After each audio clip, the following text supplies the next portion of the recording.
자, 우리가 지난 주일에 여호와를 피하여 니느웨가 아닌 다시스로 도망하는 요나를 보았습니다. 어찌 하나님을 피할 수 있고 또 하나님 앞에서 도망할 수 있겠습니까? 어차피 도망간다 한들 피한다 한들 하나님이 다 알고 계시고 보고 계시고 결국은 잡아서 니느웨에 들어가게 하시지 않습니까? 그러나 요나는 피할 수 있다고 생각했고 또 도망갈 수 있다고 생각을 했습니다. 사실 우리들이 그런 생각할 때가 있어요. 우선 피하고 보자. 내가 짊어져야 될 짐, 내가 책임져야 될 대상들에 대해서 아유 힘들어, 귀찮아, 그래서 떠나버릴 때도 있습니다. 사랑하는 사람에 대한 책임도 어떤 때는 너무 힘들어서 피하려고 할 때도 있고요. 또 마땅히 있어야 될 자리지만 너무 지쳐서 도망가고 싶은 때도 있을 수 있습니다. 그러나 여러분, 그것과는 다르지 않아요? 하나님이 명백하게 주신 사명에 대해서 피하고 도망가는 요나. 그런데 하나님은 이 요나를 제자리에 갖다 놓기 위한 하나님의 방법을 쓰시는 것이죠. 지난주에 말씀드렸지만 사탄은 요바의 배를 대기시켜 놨어요. 그래서 요나로 하여금 가고 싶은 대로 가도록 그를 옆에서 도와주는 거죠. 사탄의 특징이 우리가 안 좋은 일, 나쁜 일, 하나님을 거스르는 일은 적극적으로 돕는 역할을 하는 것입니다. 잘 되는 것 같아도 결국은 우리에게 영적으로 손상을 입도록 만드는 역할을 하지만 하나님은 우리가 힘들어지고 우리가 어려워지는 것 같지만 우리를 제자리에 그리고 영적으로 건강하게 세워가기 위한 하나님의 방법을 준비하시는데 오늘 본문 말씀에 하나님이 준비한 것이 뭡니까? 지난주에 우리가 4절에서 보았지만 하나님이 큰 바람을 바다 위에 내리셨다. 하나님이 준비한 것은 폭풍이었습니다. 편안한 배가 당장은 좋아 보이지만 하나님은 그 편안한 배가 계속 갈 수 없는 폭풍을 준비하셨습니다. 우리들은 세상 살아가면서 이렇게 시간에 딱딱 맞춰서 배가 준비되어 있으면 복이라고 여기지만 하나님은 그것을 가로막는 폭풍, 큰 폭풍, 복이라고 여기지 않지만 우리에게 큰 폭풍은 복이 될 수 있습니다. 우리를 가로막고 내가 타고 있는 배를 깨뜨릴 것 같은 위기에 우리를 밀어놓지만 그것이 우리를 결국 살리는 일이 될 수가 있는 것이지요. 자, 여러분, 우리가 이 하나님이 준비하신 큰 폭풍, 그래서 배가 깨질 정도의 바다의 풍랑이 걷잡을 수 없이 일어나고 있는 것, 여러분 이 상황을 우리가 한번 봅시다. 자, 이 폭풍, 하나님이 준비하신 큰 바람으로 인해서 배가 깨질 지경이 되어진 것은 결국 누구 때문입니까? 그렇습니다. 여러분, 안타깝게도 요나 때문이에요. 하나님의 선지자예요. 하나님의 사람이에요. 그런데 그 사람이 잘못하니까요, 그 사람이 타고 있는 배가 위태해지는 거예요. 하나님의 사람이 잘못하니까요, 하나님의 사람이 타고 있는 그 배가 심각한 폭풍에 휘말리면서 그 배에 타고 있다는 것만으로도 위험을 느낄 수밖에 없게 되어진 것입니다. 그렇습니다, 여러분. 우리 교회와 그리스도인들이요, 이 세상에서 바르게 서지 못하면 세상에 폭풍 같은 문제가 일어날 수도 있습니다. 반면에 여러분, 예수 믿는 사람들이 이 세상에서 하나님이 기뻐하시는 삶을 살면 우리로 인하여 세상이 복받을 수도 있습니다. 우리는 어떤 역할을 합니까? 내 덕에 사람들이 다 편안하고 복받을 수 있다면 얼마나 좋겠어요. 그런데 나로 인해서 옆에 사람이 피해를 입고 나로 인해서 누군가가 울어야 되고 나로 인하여 이 세상이 위기에 빠진다면 이건 불행한 일이지 않겠어요? 하나님께서 아브라함을 부르시는 모습이 창세기 12장에 나오죠. 하나님이 창세기 12장에서 아브라함을 불러내시면서 하나님이 부르심에 순종하는 이 아브라함에게 주신 복이 있어요. 너 잘 될 거야. 너 집안이 커질 거야, 너 이 세상에서 잘 먹고 잘 살 거야가 아닙니다. 창세기 12장 2절과 3절 이렇게 되어져 있습니다. 내가 너로 큰 민족을 이루고 네게 복을 주어 너의 이름을 창대하게 하리니 너는 복이 될지라 그랬어요. 너 복 받을 거야가 아니라 네가 창대해지고 큰 민족을 이뤄서 네가 복이 된다.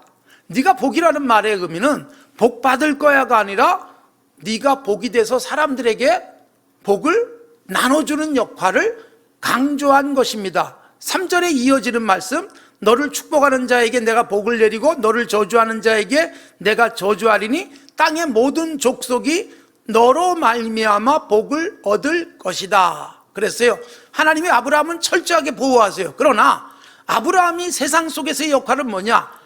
모든 족속이에요. 아브라함뿐만 아니라 아브라함의 가족들만이 아니라 아브라함의 이웃만이 아니라 세상에 존재하는 모든 족속이 너로 말미암아 복을 받는다. 이게 여러분 사실은 장차 아브라함을 통해서 이스라엘뿐만이 아니라 유대인들은 지금 이 요나서에 나와 있는 이 편협한 그 선민의식이 그거잖아요. 우리만 선택된 백성, 우리만 복받을 거야 라는 생각이었지만 하나님이 이스라엘의 조상인 아브라함을 부르시면서 의도하신 것은 아브라함과 그 민족들을 통해서 거기가 창대해지면서 세상 곳곳으로 나가서 모든 족속이 복받는 것을 아브라함에게 사명으로 주신 거예요.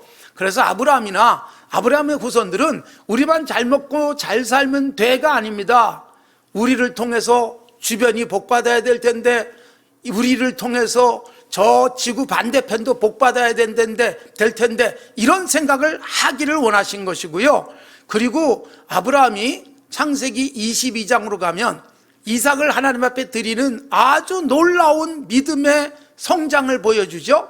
그렇게 이삭을 하나님 앞에 드리고 난 다음에 하나님이 이삭을 받으신 게 아니라 이삭을 드리려고 했던 아브라함의 마음을 받으신 다음에 약속하신 복, 그 복이 창세기 22장 18절 이렇게 되어 있습니다. 또 내 씨로 말미암아 천하 만민이 복을 받으리니라는 말씀이에요. 내 씨가 누구냐면 지금 이삭이에요. 겨우 얻은 이삭. 그런데 하나님이 하시는 말씀은 이 씨로 말미암아 천하 만민이 복받는다. 이것도 어떤 의미냐면 이 씨가 단순하게 이삭으로 그치지 않습니다.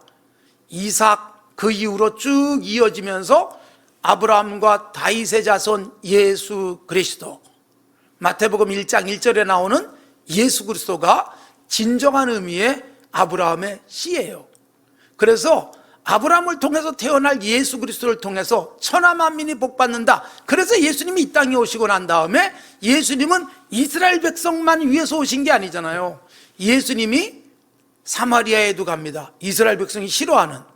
그리고 예수님이 로마의 백부장의 믿음을 칭찬하십니다.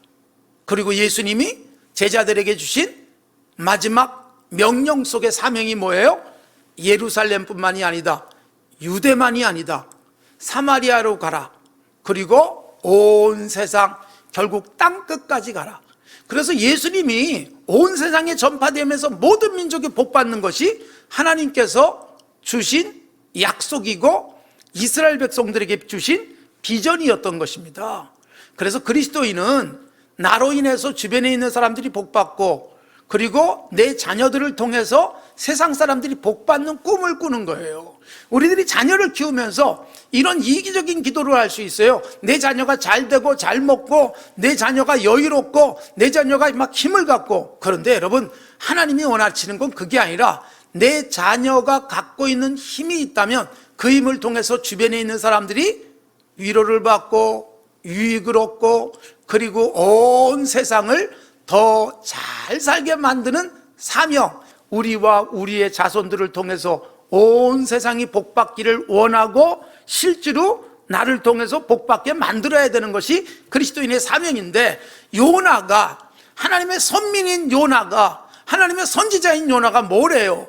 결국 하나님의 말씀을 거스르고 니느웨가 아니라 다시스로 가는 배를 타는 바람에 요나로 인하여 다시스로 가는 그 배에 탄 모든 사람이 죽음의 위협을, 그리고 불안함 속에, 그리고 엄청난 손해까지 보는 결과를 가져왔습니다. 그 손해는 뭐냐면 배에 있던 모든 짐들을 다 버리잖아요. 엉뚱하게 요나 때문에요. 배에 탔던 사람들, 원래는 요나가 안 타야 되는 거예요. 요나는 니느웨로 갔어야 되는 거예요. 니느웨로 가야 될 사람이 다시스로 가는 배를 타니까 다시스를 가는 배에 탔던 사람들이 짐을 다 잃어버려요. 경제적 손실, 엄청난 손해를 보게 되는 결과를 가져오잖아요. 우리 그리스도인들이, 그리고 우리 교회가 이 땅에 존재하기 때문에 주변이 복받게 만들어야 되고요, 우리 주변에 있는 사람들이 야, 교회가 있어서 좋다라고 하는 생각을 하게 만드는 것이 그리스도인이어야 되고, 그럴 수 있는 삶을 살아야 되지 않겠어요? 그래서 우리는 세상이 우리에게 고마워하는 삶을 살아야지, 요나가 잘못하니까 배에 타고 있는 사람들이 죽을 고생을 하고요, 엄청난 손해를 입게 되는 안타까운 일이 일어났더라. 자, 그러면 보세요. 이렇게 풍랑이 일어서 배가 깨질 지경이 되어졌을 때, 여러분, 배를 살리려고 애쓰는 사공들이 있었습니다. 뱃사람들이. 그리고 요나로 인하여 배가 지금 막 깨질 지경이 됐는데 요나는 뭐 하고 있는가? 오늘 그래서 이 배를 살리려는 사공들, 그리고 쿨쿨 깊은 잠에 빠져 있는 요나, 이 두 모습을 대조하면서 살펴봅시다. 자, 우선 5절을 보시기 바랍니다.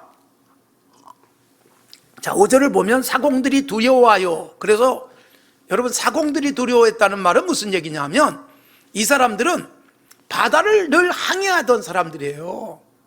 그러니까 이 정도 되면 살기 어렵겠다는 생각을 한 거예요.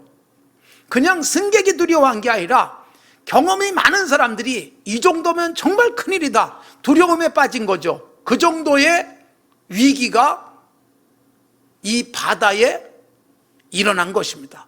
여기서 사공들이 살리기 위해서 했던 일이 있어요. 먼저 자기의 신을 부르고. 이 재밌어요. 하나님이 아닙니다. 각자 자기가 믿는 신을 부르기 시작하죠. 그러니까 여러분, 이 사공들을 통해서 우리에게 보여주는 게 뭐냐 하면, 하나님을 모르는 사람도 위기 속에 들어가면 막연하게 사람이 아닌, 세상의 돈이 아닌, 그리고 세상의 과학도 아닌, 항해술도 아닌 막연한 신의식을 갖고 그 신에게 비는 거예요. 그래서 여러분, 각자가 섬기는 신들이 다양할 수 있잖아요. 자기 신을 붙들고 부르짖는 것입니다.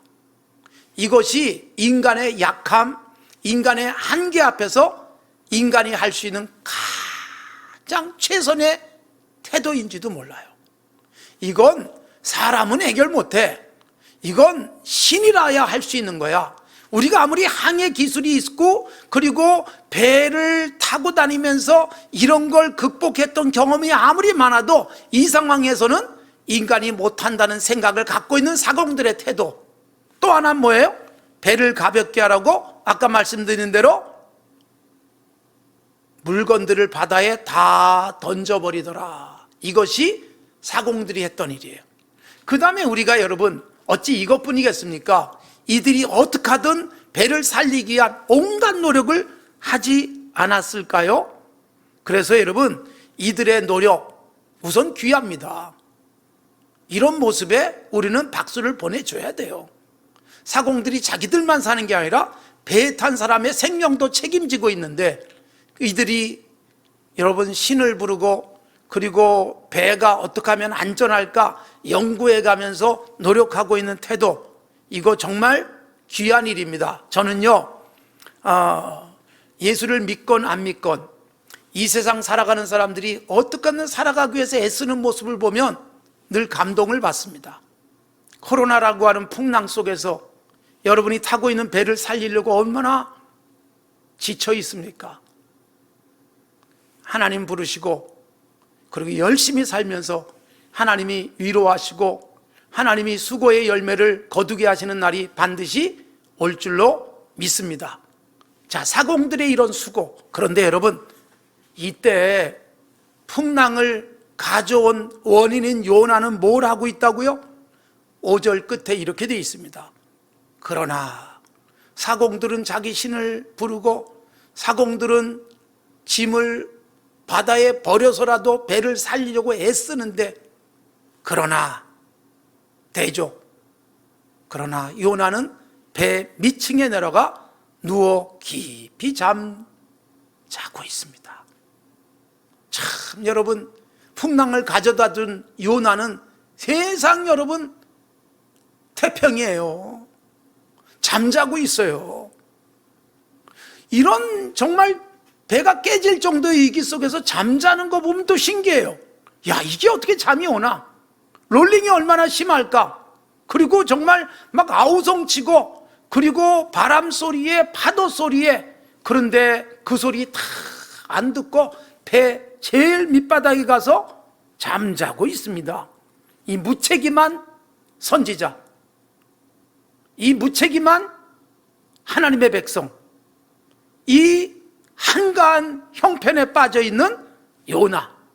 그런데 여러분, 요나가 어디에 들어가 있어요? 배 밑층, 제일 바닥. 아마 그래서 롤링이 좀 덜 할지 모르겠지만 상징성을 갖고 있습니다. 배 제일 밑에. 자, 보세요. 하나님이 가라고 하는 니느웨 안 가고 다시스로 가는 배를 탔어요. 배를 타자마자 아마 제일 밑으로 내려갔을지 모르겠어요. 왜요? 하나님을 피하려고, 하나님이 안 보이는 대로 숨자, 그런 의도였을지 모르고, 또 하나는 뭐예요? 영적으로 바닥에 내려간 사람, 영적으로 더 이상 내려갈 데가 없는 배 밑창, 이쪽으로 훅 내려가 버린 거죠. 이게 여러분 요나의 영성이고, 결국 이런 요나가 여기서 더 내려가죠. 바다에 던져지고 나니까 저 바다 깊은 곳으로 들어가 버리고 맙니다. 우리가 여러분 영적 상태 살펴야 돼요. 세상은 지금 근심 속에 있는데 내가 영적 상태가 바닥에 내려가서 배 밑창같이 더 이상 내려갈 수 없는 상태에 내려가서 기도도 못하고 거기서 영적인 각성도 못하고 그리스도인의 빛을 드러내지도 못한다면 바닥인 것입니다. 거기다가 잠자고 있죠. 제일 밑에 내려가서 잠자고 있는 상태, 영적으로 바닥일 뿐만 아니라 영적으로 죽은 것과 같은 것이 잠자는 겁니다. 여러분, 잠을 잔다는 것은 아무것도 못해요.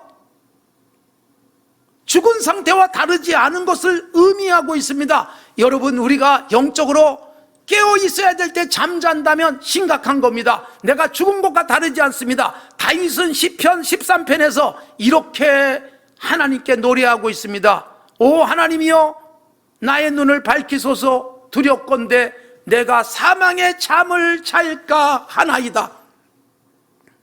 여러분, 이 시대에 우리가 깨어야 되는데 죽음의 잠을 자지 않도록 깨어 있으십시오. 그래서 우리가 지지난주에 함께 모여서 각성하는 기도를 했던 것은, 제가 이 가을을 맞이하고 코로나를 이제는 끝내자는 생각에서 우리가 영적으로 각성하고 깨어있자, 기도하자, 하나님께 부르짖자, 이것이 우리도 살고 세상도 살리는 길이다. 그래서 그 6일을 함께 보냈던 것입니다. 지금 우리는 어떤 상태입니까? 깨어 있습니까? 에베소 5장 14절, 잠자는 자여 깨어서 죽은 자들 가운데 살아나라, 일어나라. 그래서 세상에 빛이 되라고 하는 사명을 일깨워주고 있는 것입니다. 사랑하는 성도 여러분, 우리가 지금 어떤 상태에 있는지, 예수님께서도 마지막 십자가를 질 때까지 깨어 기도하셨죠. 제자들은 그때 조는 정도가 아니라 자고 있었습니다. 예수님이 얼마나 답답하셨을까. 하나님께서 요나를 내려다보면서 배 밑창까지 가서 거기서 잠자고 있는 모습을 보면서 얼마나 답답하셨을까요? 영적 깊은 수렁에 빠지는 자들의 모습, 바닥을 모르고 내려가고 추락하고, 그리고 침몰하듯 잠에 빠져서 헤어나오지 못하는 상태. 사랑하는 성도 여러분, 세상은 어지럽고 풍랑 속에서 살아남기 위해서 애쓰는데 교회는 아무 일도 없다는 듯 세상에 관심을 끄는 채 잠자고 있다면 이건 경건도 아니고 무책임한 교회의 모습일 수밖에 없어요. 세상에 문제가 일어나고 아픔이 일어나면 우리는 울고 하나님 앞에 매달려야 되는 것인데, 여러분, 역사 속에서 한국교회는 그래 왔습니다. 일제강점기에 교회가 핍박을 무릅쓰고 독립운동에도 뛰어들었고 신앙도 지켰지만 세상도 책임지고 세상을 각성시키는 일은 대부분 다 기독교인들이 했던 것이고, 우리나라 전쟁 중에 여러분 왜 유엔군이 참전하게 되고 미군이 들어올 수 있었습니까? 여러분, 교회가 죽기 살기로 기도했습니다. 깨어 있었습니다. 잠자지 않았습니다. 나라는 위기였지만 기독교인들은, 교회는 위기를 맞지 않았어요. 그때 오히려 깨어 있었고 세상에 대한 책임을 감당함으로 하나님이 역사를 움직였습니다. 미국을 움직였습니다. 유엔군을 움직였습니다. 소련이 안전보장 이사회에 참여하지 못하게 하시고, 그래서 안보리가 비토권을 행사할 수 있는 소련이 없는 상태에서 우리에게 군인을 보낼 수 있는 결의를 하게 했던 것입니다. 풍랑이는 바다에서 교회와 그리스도인들이 해야 될 일이 무엇일까요? 여러분, 조심하셔야 됩니다. 무책임하지 않아야 된다는 것입니다. 코로나19 상황을 거치면서 교회에 대한 비판이 많이 일었던 것은 뭐예요? 예배만 무조건 강행하겠다고 해서 세상에 걱정거리가 된 것은 장기적으로는 한국교회에 엄청난 손상을 입고 많은 젊은이들을 교회로 하여금 등지게 만든 불행한 결과를 가져왔습니다. 얼마 전에 아산에서 일어났던 것도 방역수칙 어기고 20%를 훨씬 넘는 교인들이 참석하고 같이 모여서 밥 먹으면서 코로나가 확산되면서 비난의 대상이 됐죠. 여러분, 조심해야 되는 거예요. 자, 이런 잠자는 모습을 본 뱃사람 중에 선장이 그에게 뭐라고 말해요? 6절 선장이 그에게 이르되 자는 자여 어찌 미냐, 일어나서 내 하나님께 구하라. 혹시 하나님이 우리를 생각하사 망하지 않게 하시리라. 이때 하나님은 요나의 하나님을 선장이 잘 알아서가 아니에요. 우리도 각자 신을 부르는데 너도 지금 잠잘 게 아니라 네 신이라도 찾아야 되지 않겠냐라는 것이죠. 재밌는 것은 여러분, 선지자는 자고 선장이 깨워서 기도하라 그러는 거예요. 우리가 정말 하나님 앞에서 잠자고 있으면 세상이 걱정하는 거예요. 교회가 좀 정신 차려라, 교회가 교회다운 일 좀 해라, 이렇게 말하지 않겠어요? 여러분, 엉뚱하게도 세상을 깨워야 될 교회와 선지자가 세상이 깨워야 일어나고 있는 상태. 사랑하는 성도 여러분, 오늘 하나님 앞에서 우리가 다시 한번 우리 자신을 돌아봐야 돼요. 우리가 세상에 복을 안겨주고 있는가, 아니면 교회를 세상이 걱정하고 있는가? 세상은 살겠다고 뻐둥거리는데 교회는 어느새 영적으로 잠자 있다면, 그리고 저 바닥으로 내려가 있다면 세상이 교회를 걱정하는 거고요, 우리를 깨우려고 애를 쓸 거예요. 세상을 깨워야 될 우리가 세상이 깨워서 일어나는 상태가 되지 않도록, 교회가 희망이 될 수 있도록, 사랑하는 성도 여러분, 다시 일어섭시다. 저는 특별한 아침 6일 동안의 기도에 굉장히 제가 은혜를 받았어요. 야, 우리 교회가 살아있구나, 우리 교회가 정말 대단한 힘을 갖고 있구나. 여러분, 배 밑으로 내려가지 마십시오. 거기다가 더 깊은 바다로 내려가지 않도록 깨어 기도하면서 이 시대를 책임지고, 세상이 우리를 보면서 야, 저 교회는 기도하고 있구나, 저 교회가 살아있구나, 저 교회가 이 시대를 위해서 저렇게 좋은 일을 하는구나, 교회 덕분에 우리가 살겠구나, 희망을 갖는다라고 말할 수 있는 교회적 사명, 진정한 하나님의 나라를 펼쳐가는 천국의 전이대 역할 감당하는 우리 모두가 되어지기를 바랍니다. 우리가 이 세상을 위해서 기도하고 있고, 우리의 기도로 인하여, 교회로 인하여 세상이 희망이 있습니다라고 메시지를 줄 수 있는 건강한 하나님의 사람들이 되어지기를 바랍니다.